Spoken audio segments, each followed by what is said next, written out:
Alhamdulillahi Rabbil Alamin, wassalatu wassalamu ala ashrafil anbiya wal mursalin wa ala alihi wa sahbihi wa man tabi'ahu ila yaumiddin. Bapak-bapak, pejabat, pegawai, keluarga besar, pemerintah Kota Batam, yang besar tak dihimbau gelar, yang kecil tak disebut nama, insyaallah kita semua hamba-hamba dimuliakan Allah Subhanahu wa taala. Amin ya rabbal alamin. Setiap kali disebut kata wa aqimus shalah di ujungnya wa atuz zakah. Alladzina yuqimunas salata wa yu'tunaz zakah. Sejalan antara salat dengan zakat. Maka kalau sudah didirikan tempat salat masjid, maka mesti juga didirikan tempat zakat, yaitu baitul mal. Bait rumah, mal harta. Diuji kaki dengan salat. Alhamdulillah subuh tadi kita salat berjamaah. Diuji mata dengan tahajud. Banyak di antara kita yang bangun malam tadi. Diuji tangan dengan membantu orang, mengangkatkan barang, menolong orang sakit, insyaallah. Tapi ketika diuji kantong kita, disitulah baru kumat penyakit asli kita. Pelit, kikir, kedekut, bakhil, sempilik, apa-apa lagi namanya. Oleh sebab itu, ini adalah ujian. Katanya Allah tuh maha kuasa Pak Ustadz. Kenapa main titip-titip ke kita pula membantu orang susah? Katanya dia hebat. Tadi baru dibaca ayatnya. Innama amruhu idza arada syai'an ayyakula lahu kun fayakun. Dia mau muji kita. Kamu sabar apa tidak? Loh, kok Ustadz bilang sabar? Sabar itu kan kalau orang sakit. Sabar itu kan kalau ada kebakaran. Sabar itu kan kalau ada kehilangan. Sabar menahan diri dari penyakit bakhil. Bakhil artinya menggenggam sampai tak menetes sedikit pun. Hanya saja dalam bahasa Arab ada dua kata. Satu bakhil, satu syuh. Makanya dalam Quran dikatakan wa may yuqashuhha nafsihi faulaika humul muflihun. Siapa yang selamat dari penyakit syuh, dialah orang yang beruntung. Kalau kita buka dalam Quran terjemahannya syuh pelit, bakhil pelit. Tapi setelah saya buka kamus Arab beda antara bakhil sama syuh. Payah cerita definisi, kita langsung cerita ke rumah makan aja lah. Misalnya nanti siang kita ke rumah makan, habis sholat Jumat. Bertiga, saya, bapak. Setelah makan, pas giliran bayar, saya panggil. Dek, hitung berapa? Setelah dihitung, 75.000 Pak. Saya keluarkan duit 25. Nih, saya aja. Itu bakhil namanya. Orang yang hanya membayarkan dirinya saja, itu namanya bakhil. Kalau yang satu lagi syuh namanya. Yang syuh itu gimana modelnya? Pas giliran bayar, dia pura-pura ke belakang, sakit pulanya. Supaya yang dia makan itu dibayarkan orang lain. Itu syuh. Nanti kalau mau mengetes, habis Jumat nih tengoklah. Dia masuk syuh apa? Bakhil. Kedua-dua ini tak baik. Yang paling baik itu kalau kita ada duit, kita bayar semua. Itu kalau kita tidak diajaknya, terima kasihlah, aku nanti aja, makan kita sendiri. Nah, dalam hal ini saya tak mau cerita zakat kambing. Nanti berapi-api cerita masalah kambing itu. Sudah selesai, ada pertanyaan, maaf Pak Ustadz, satu pun kami tak berkambing. Cerita masalah zakat onta. Bila ada bapak ibu punya onta 5 ekor, kambingnya 1, tak punya onta. Jika punya tanaman padi 520 kg, kalau dia pakai tada hujan bayar 10%. Kalau pakai irigasi potong biaya operasional 5%. Kami tak ada bertanam padi Pak Ustadz. Kalau bapak ibu punya emas, emas itu 2. Emas batangan dan emas perhiasan. Itu saja yang dizakati. Adapun Mas Parno, Mas Broto itu tak ada zakat. Mohon maaf Pak Parno sama Pak Broto. Emas batangan kalau beratnya 85 gram, Bapak ada di rumah 85 gram, maka keluarkan 2,5%. Begitu juga dengan Ibu. Tapi kalau emasnya perhiasan, gelang, cincin, anting, rantai, Ibu tuh banyak betul perhiasannya, semua ada. Sampai gigi pun emas. Emas. Nah, maka zakatnya terbagi kepada dua. Pendapat pertama menurut jumhur. Jumhur artinya mayoritas ulama, zakatnya tidak ada sampai beratnya 200 dinar. 1 dinar itu beratnya 4,25 gram kali 200, 850 gram. Kalau ibu punya perhiasan beratnya 850 gram, ada anting sekilo kurang seon setengah. Kalau pergi undangan merah muka saking beratnya. Nah, itu baru dikenakan zakat menurut mayoritas ulama. Tapi kalau cincin kecil-kecil itu belum lagi ada zakatnya. Tapi menurut mazhab Hambali, berapapun beratnya, pulang dari sini hitunglah. Anting, gerang, lantai, subang, maka keluarkan zakatnya, hitung semua. Berapa gram? Keluarkan zakatnya 2,5% seumur hidup sekali. Tapi saya tengok emasnya kecil-kecil semua.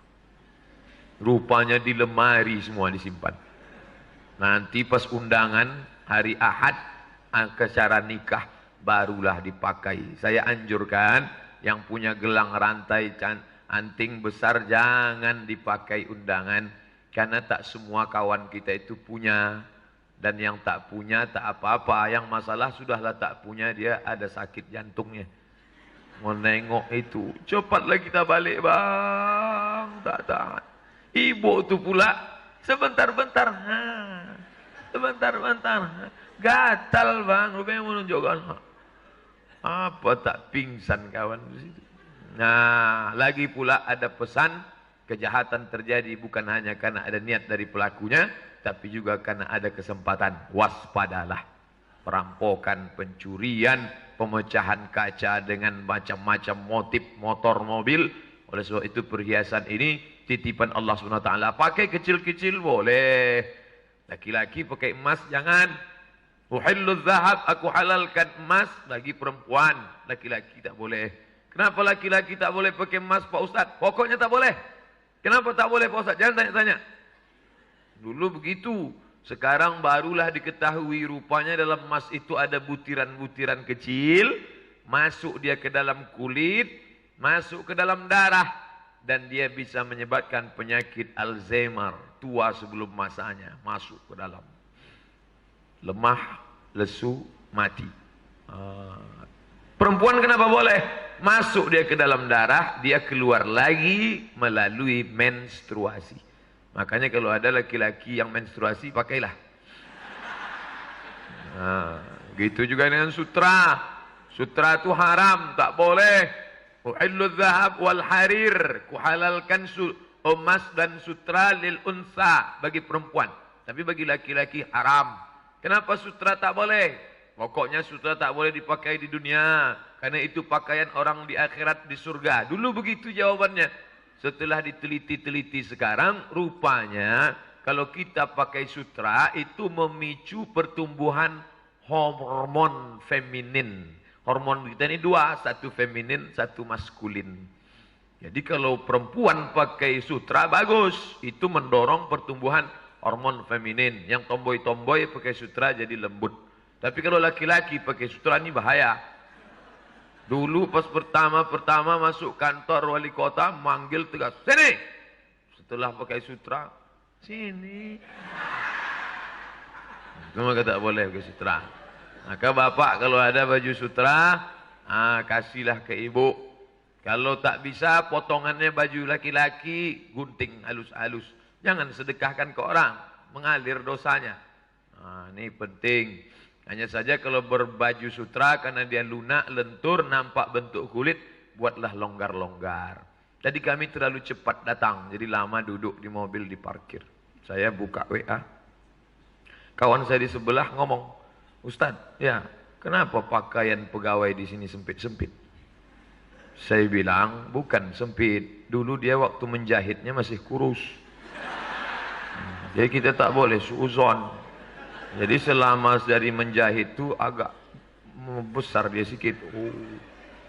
Itu saja. Tapi tak semua saya bilang. Coba tengok tu yang masuk dalam kaca. Itu kan bajunya panjang. Jadi bajunya mungkin sempit tapi jilbabnya panjang sehingga tak nampak. Ini sempit sampai menjerit paha tu.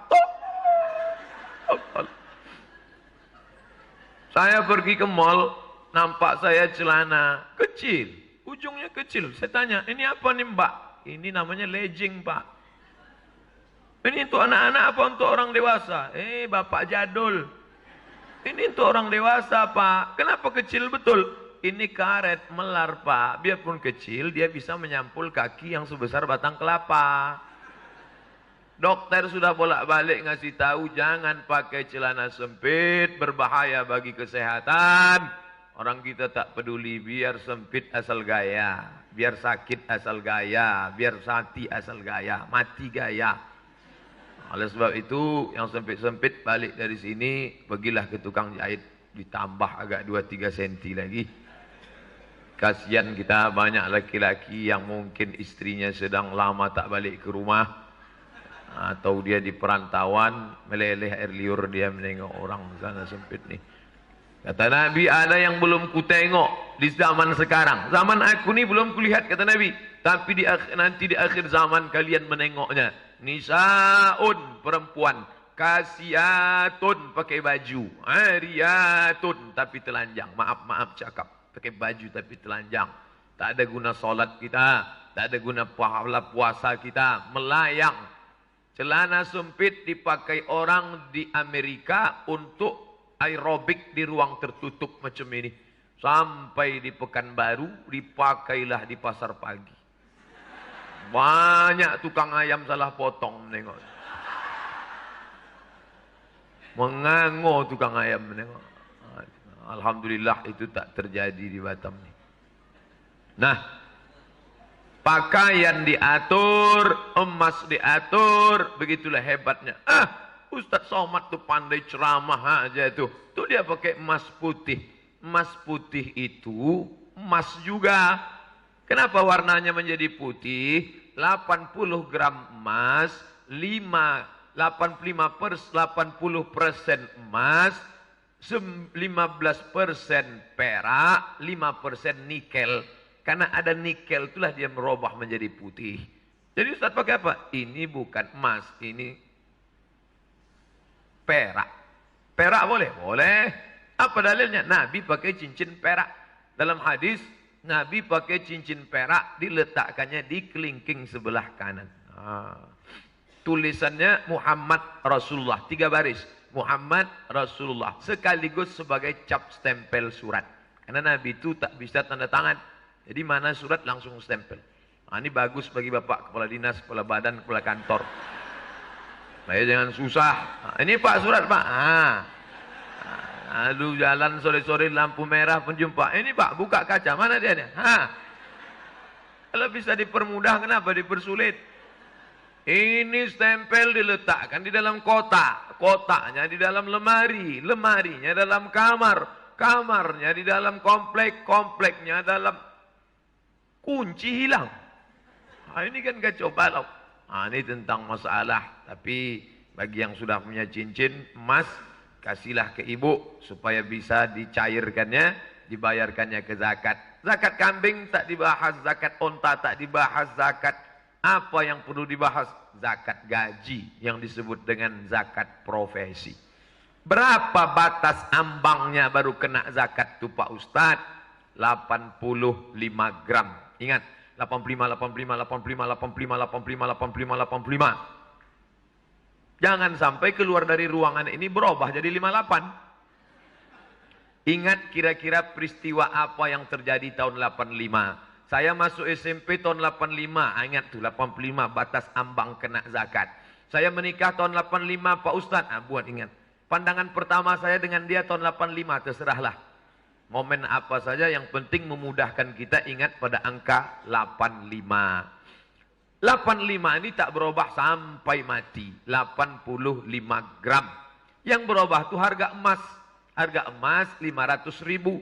Jadi cara menghitungnya 85 gram kali 500 sama dengan 42.500.000. Bapak Ibu yang berpenghasilan 42.500.000 setahun, maka sudah kena zakat 2,5%.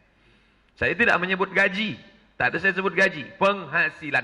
Kenapa Ustaz tak sebut gaji? Ada orang gajinya 3 juta. Tapi penghasilannya 10 juta.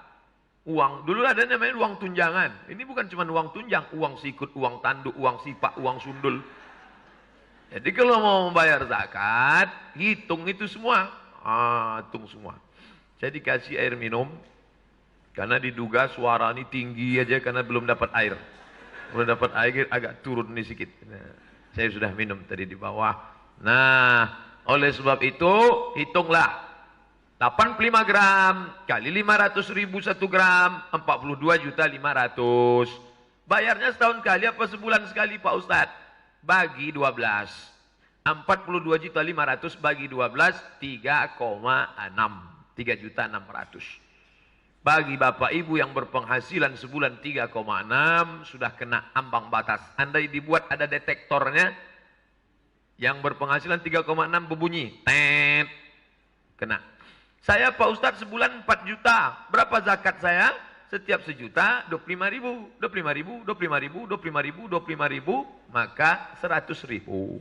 Saya sebulan 10 juta Pak Ustadz, 250.000. Hitung sendiri. Kalau di Kabupaten Siak, Provinsi Riau, itu zakatnya langsung potong atas. 12 kabupaten kami di daratan, itu yang paling tinggi zakatnya Kabupaten Siak. Tahun 2015, 10 M. Bukan 10 ember, 10 miliar. Jadi saya waktu diundang ke Aceh, baru pulang saya dari Aceh, ceramah, saya sampaikanlah. Aceh adalah kerajaan Islam di masa lalu. Kami pun di Riau juga kerajaan Melayu Islam. Tak Melayu hilang di bumi. Kerajaan Siak Sri Indrapura. Tempat kami, zakat kami 1 tahun 10 miliar, kata saya. Bangga saya. Selesai itu kami pun acara makan. Datang bapak-bapak angkat tangan. Ustaz Somad, berapa tadi di Riau? Di Kabupaten Siak? Iya, 10 M Pak. Kami di Aceh Barat ini 15 miliar Ustaz. Pelajaran buat saya akan datang sebelum ceramah ditanya dulu baik-baik. Kalian berapa? Kalau kata dia 12, awak diam aja lah. Tapi kalau kata dia kami baru 1 miliar, barulah digas. Kami! Itu. Pelajaran penting. Pengalaman adalah guru yang paling berharga. Sampai sekarang saya ingat rasanya malu itu tunduk. Nah, kenapa bisa? Karena tak selesai ceramah, khutbah. Khutbah Ustaz di atas mimbar hari Jumat. Bayarlah zakat. Siapa yang tak bayar zakat, maka imannya tak sempurna. Orang bukan dengar dia khutbah. Berapi-api Ustaz di atas, dia berapi-api pula di bawah. Tapi kalau sudah potong atas namanya, seluruh pegawai PNS potong atas. Tapi kita mesti menjelaskan dengan baik. Kalau tidak nanti dianggap orang Islam ni, Islam tu agama kejam, agama kalian itu. Sudahlah potong atas, potong bawah pula lagi gitu. Potong bawah maksudnya sunat. Potong atas maksudnya potong zakat. Itu bukan potong atas, bukan bupati itu kejam, bukan gubernur itu kejam. Ini memang kewajiban agama kami. Kami teledor. Sekarang sudah ada namanya Basnas, Badan Amil Zakat Nasional. Kalau sudah ada potongan, alhamdulillah. Kalau tak ada, hitung sendiri, bayar sendiri, storkan sendiri, bisa sendiri. Makanya nanti saya tausiah hanya 30 menit saja. Ustaz Somad 30 menit tausiah, selepas itu kita buka tanya jawab berkait zakat, solat, puasa, haji, zikir, haid, nifas, wiladah, macam-macam. Tapi saya hanya bisa menjawab pertanyaan disampaikan dengan 2 cara. Pertama dengan cara tulisan kertas, Yang kedua dengan mikrofon. Adapun dengan cara tatapan mata, ada jamaah ini mau menguji-nguji, bisa tak Ustadz ini telepati? Saya belum bisa lagi. Ada kertas ibu, sobek itu kotak itu, tulislah, ini ada pertanyaan Pak Ustadz. Nah, saya Pak Ustadz sebulan 4 juta, berapa? 100 ribu? Langsung 100 ribu, 100 ribu, 100 ribu, 100 ribu. Saya nunggu setahun aja lah Pak Ustadz. Setahun berapa? 1.200.000. Mana yang lebih baik? Sebulan apa setahun? Bagus sebulan. Kan sama aja. Sebulan 100 ribu. Setahun 1.200.000. Apa bedanya? Bedanya kalau 1.200.000 setannya lain. Kalau 100 ribu, 100 ribu, 100 ribu. Tapi kalau sudah 1.200.000, datang kawan bertanya, mau kemana friend? Mau bayar zakat ke Basnas. Berapa? 1.200.000. Berapa? 1.200.000. Samsung baru 1.500.000. Allazi waswisu fi sudurin nas minal jinnati wan nas. Kalau yang berbisik ini setan, jin, bisa kita baca ayat kursi. Allahu la ilaha illal qayyum la ta'khudhuhu sinatun wa la naum. Ini yang berbisik, ini kawan kita. Kita baca ayat kursi, hafal pula dia dari kita lagi. Tapi boleh juga lah coba-coba. Kalau nak tahu nanti ibu bapak hitung, pas mau bayar zakat, mulai dia menghalang-halangi. Ayolah kita kemal ini zakat itu nanti aja lah itu. Coba bacakan ayat kursi. Mudah-mudahan terbakar dia insya Allah. Nah, oleh sebab itu bayarkanlah. Ngomong-ngomong yang ceramah ini udah bayar zakat belum? Saya bayar zakatnya 10 hari menjelang Ramadan. 3 manfaat kalau kita zakat sebelum Ramadan. Pertama, mudah ngingatnya. Asal mau sampai Ramadan, ingat kita. Kalau di bulan lain kita lupa. Karena kalender kita ber. Lupa kita. Tapi kalau kita buat sebelum Ramadan, yang kedua, bulan itu bulan mulia. Rajab, Sya'ban, Ramadan. Yang ketiga, banyak orang susah. Menggali parit, pembantu rumah tangga. Dia kerja berat, tak bisa dia makan. Kalau dia nanti bekerja, dia tak bisa puasa. Tapi begitu kita kasih zakat kita, terbantulah dia nanti di Ramadan. Dia cuti agak setengah bulan. Atau sebulan dia bisa istirahat. Puasa kita, puasa pula dia. Itu menolong dia. Itu baiknya. Bagi bapak ibu yang sudah berzakat, alhamdulillah. Yang sudah mulai istiqamah. Yang belum juga lagi, na'udzubillah. Sudah ceramah tak juga mau, innalillah. Nah, ini tentang masalah zakat. Saya bukan menakut-nakuti, tidak. Ada kawan saya, pengurus zakat. Suatu hari pergilah mereka mau menagih zakat ke rumah orang kaya. Assalamualaikum Pak Haji. Waalaikumsalam. Ini nampaknya rumah Pak Haji besar. Hebat Pak Haji ini. Rumah besar, mobil besar, kebun besar, bini besar. Jadi menurut hitung-hitungan kami, Pak Haji ini nampaknya kalau cuma 42 juta setahun, Pak Haji udah lebih.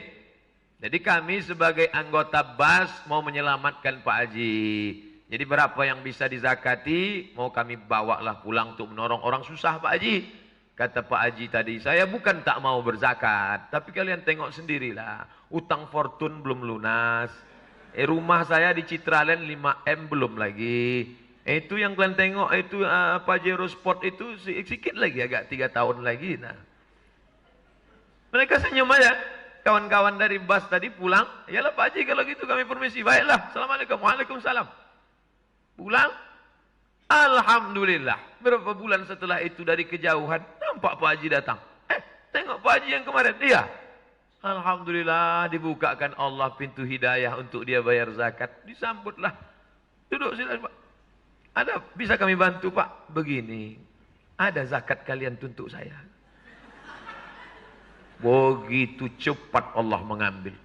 Saya tak mau sebut nama dan daerah menjaga kode etik jurnalistik. Tapi kalau mau data lengkapnya nanti saya kasih. Hubungi 0813 65 055 903. Bisa kita bicara 4 mata Pak Ustadz. Jangankan 4, 3 pun bisa. Apa masalahnya? Tentang masalah zakat ini. Nah, bayarlah. Saya husnuzon nih. Ini saya husnuzon, tak boleh suuzon. Masalah duit ni tak bisa nengok wajah.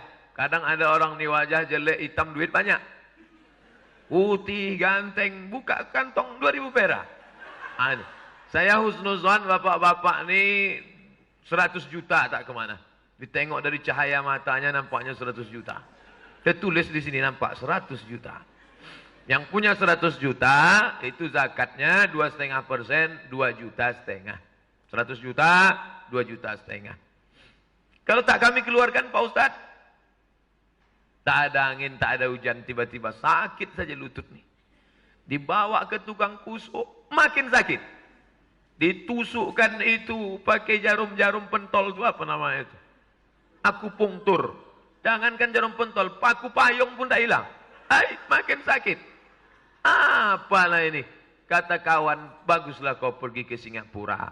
Cek di sana. Sampai ke Singapura dicek. Apa kata dokter Cina? Dibawanya martil kecil aja. Pokok. Hanya lapuklah lama pakai.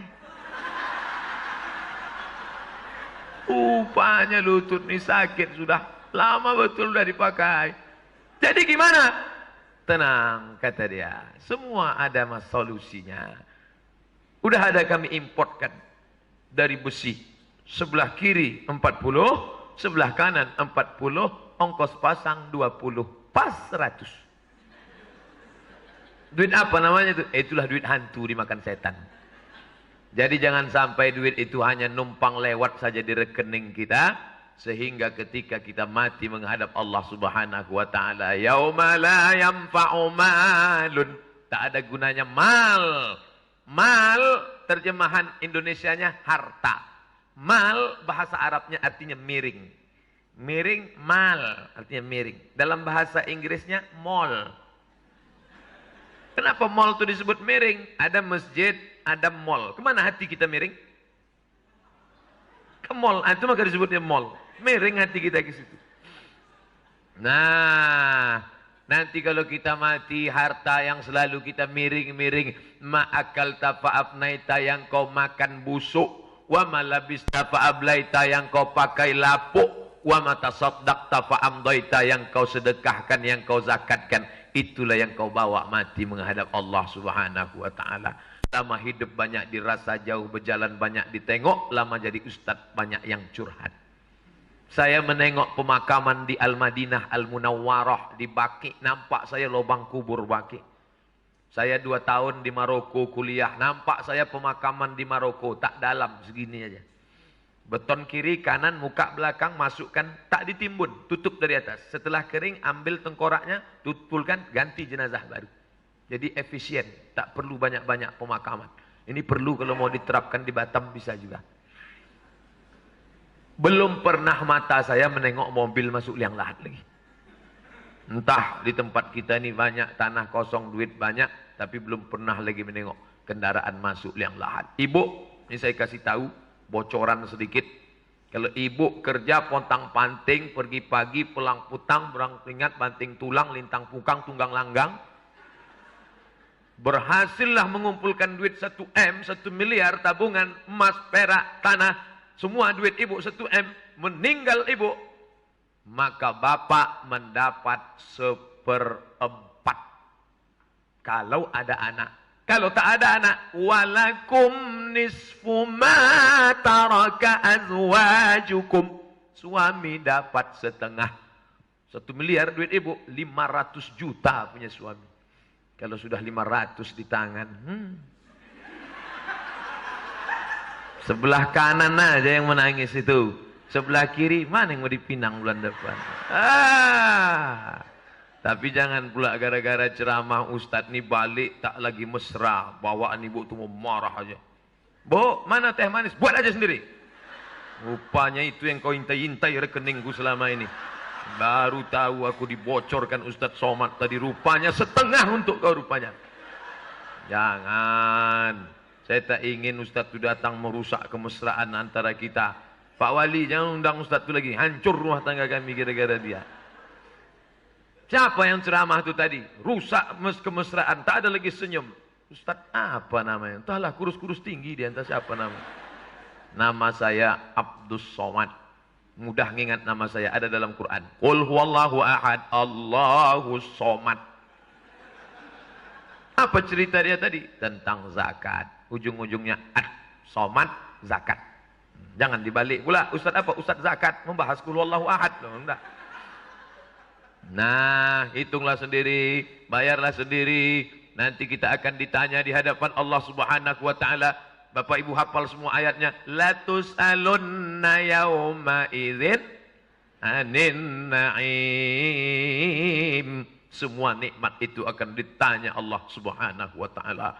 Berapa banyak orang hidup sampai tak sempat menikmati hidup. Berapa banyak orang yang sibuk cari makan sampai tak sempat makan. Ini ibu bapak sudah kacau ini, sakitnya mah usus, kenapa jarang makan? Saya sibuk. Sibuk apa? Sibuk cari makan sampai tak sempat makan. Hati-hati, hidup ini singkat. Jangan-jangan dari mulai lahir sampai mati, potong masa akil balik, pendek.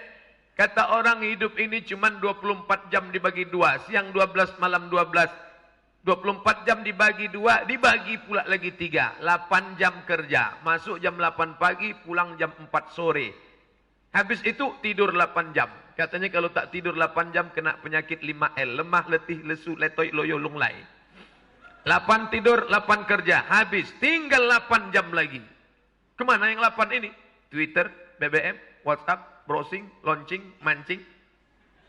Tinggal 2 jam lagi. Apa ini? Utaran Mahabharata. Habis. Apa yang mau dibawa menghadap Allah Subhanahu wa taala? Alhamdulillah, di kantor saya tengok ada surat Yasin. Jadi sebelum saya datang Bapak Ibu baca Yasin. Alhamdulillah, setiap Jumat pagi.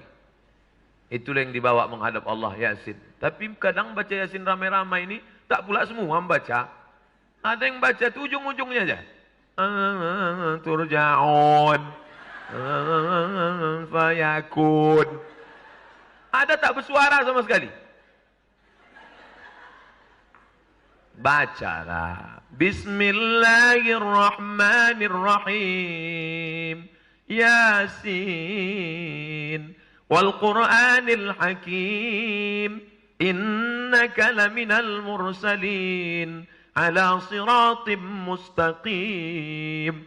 Membaca Yasin. Kenapa mesti Yasin dibaca? Karena di situ ada ayat mengatakan kita tak bisa membela diri. Bapak Ibu semua hafal. Al-yawma nakhtimu ala. Mulut terkunci. Kenapa mulut terkunci? Karena mulutnya yang paling pandai membela diri. Banyak orang Melayu pandai bersilat. Sekarang tak pandai bersilat. Bersilat lidah pandai. Wa tukallimuna aydihim. Tangan bicara. Siapa yang jadi saksi? Wa tashhadu arjuluhum. Kaki bersaksi. Mulut terkunci. Tangan bicara. Kaki bersaksi. Bima kanu yaksibun. Mana bisa kita hidup lagi Pak Ustadz? Ustadz kan akan mati dimakan cacing tanah. Ya, tahu saya. Dari tanah, balik ke tanah. Bentuk macam tanah. Warna tanah. Bau tanah. Apa yang mau disombongkan? Sampailah kami ke salah satu kabupaten di Riau Daratan. Turun dari speed di daerah sungai-sungai ini. Dari kejauhan kami dengarlah sambutan marhaban. Janganlah mau disanjung-sanjung, engkau digelar manusia agung. Sadarlah diri, tahu diuntung. Jasad terbujur, keranda diusung. Saya mendengar lagu, berani betul mereka lagu ini menyambut. Biasanya di mana-mana lagu sambutan itu kan yang menganjung-sanjung. Selamat datang wahai Pak Wali, la la la la la la la. Ini lagunya, sadarlah diri tahu diuntung, jasad terbujur kerana diusung. Saya penasaran siapa yang berani menyanyikan lagu ini. Begitu sampai kami di masjid, mana yang nyanyi tadi? Tunjuk mereka, ini Pak, flash disk. Patutlah. Tapi penting juga nih, nanti di daerah lain kalau ada orang gila-gila hormat, ambilkan flash disk cucu kan. Gila, dia marah dia. Siapa tuh? Tersinggung saya tadi. Bapak tersinggung ya? Tersinggunglah sama ini Pak. Dah 40 menit saya ceramah. Tadi setengah 9, sekarang jam 9.40. 40 menit, tak terasa. Sedap ceramah di kantor wali kota ini. Sejuk, adem, ayam. Cuman tak ada teh manis. Dah, saya memang tak minum. Saya udah minum tadi pagi. Bercanda aja. Biar supaya jangan suasananya terlalu. Nah, oleh sebab itu, maka Bapak Ibu yang dimuliakan Allah, saya di mana-mana ceramah itu 60 menit. Di mana-mana ceramah 60. Jamaah tanya ke saya, Ustadz kenapa kalau ceramah 60? Karena sesuai yang tertulis di botol aqua 600 ml. Asal lebih daripada itu tumpah. Tumpah dia, meleleh. Oleh sebab itu maka apa bukti ceramah ini masuk ke telinga kita? Balik dari sini, hitung sendiri, bayarlah zakat. Zakat saya Pak Ustadz sebagai istri sama suami bisa sama? Tidak. Suami lain, istri lain. Bayarlah masing-masing, hitung sendiri, bayar sendiri, datang ke kantor Basnas, atau yang selama ini sudah menyalurkan, Alhamdulillah. Itu yang dapat saya sampaikan. Tadi diamanatkan, ada tanya jawab. Bapak Ibu yang ingin bertanya, bisa langsung pakai kertas, pakai mikrofon. Mohon maaf banyak silap dan salah. Hamba Allah Abdul Somad yang dhaif. Belum pula memperkenalkan diri, nama Abdul Somad, sehari-hari dosen UIN Suska, Universitas Islam Negeri Sultan Syarif Kasim di Riau, kuliah S1 Al-Azhar Mesir, S2 di Maroko. Jamaah tanya ke saya, Ustadz S2 Maroko ya? Ya, dekat dari Merauke Pak Ustadz. Apa pula hubungan Maroko sama Merauke? Mesir, Libya, Tunisia, Aljazair, Maroko, Samudra Atlantik, Real Madrid, Barcelona. Mesir, Libya, Tunisia, Aljazair, Maroko, Samudra Atlantik, habis di situ saya kuliah. Kenapa Ustadz kuliah jauh? Betul. Kenapa tak di Jakarta? Kenapa tak di Pekanbaru? Di Pekanbaru ada S2, satu semester 5 juta. Sidang terbuka 10. Sidang tertutup 15, buka tutup 25. Tak ada duit, maka saya kuliah di Maroko, mendapat beasiswa dari AMCI. AMCI itu kepanjangan dari Agence Marocaine Coopération Internationale. Lembaga berbahasa Perancis, karena Maroko jajahan Perancis, yang berada di bawah UNESCO PBB. Kita dapat jatah 15 orang, saya dapat beasiswa dari sana. Pulang 2008, ikut tes saya PNS, Pegawai Negeri Sipil. Alhamdulillah, selama 1 tahun, 2 kali saya ke Batam. Bulan Agustus, bulan Februari. Pas libur semester. Agustus, Februari. Ini kemarin dari perkampungan Talang Mama, Indragiri Hulu. Habis itu pindah ke Pelalawan. Selesai dari Pelalawan ke Bintan. Selesai itu ke Karimun. Selesai itu ke Batam. Selesai nanti dari Batam pulang hari Senin ke Tanjung Sama. Selesai itu ke Selat Panjang. Habis itu pula ke Malaysia. 25, 25, 26, 27, 28. 5 hari di Kuala Lumpur. Habis itu nanti pergi umrah. Jadi saya Abdul Somad. Tapi dipanggil juga orang kadang-kadang Ustadz Toib. Karena jarang di rumah. Terima kasih. Wassalamualaikum warahmatullahi wabarakatuh.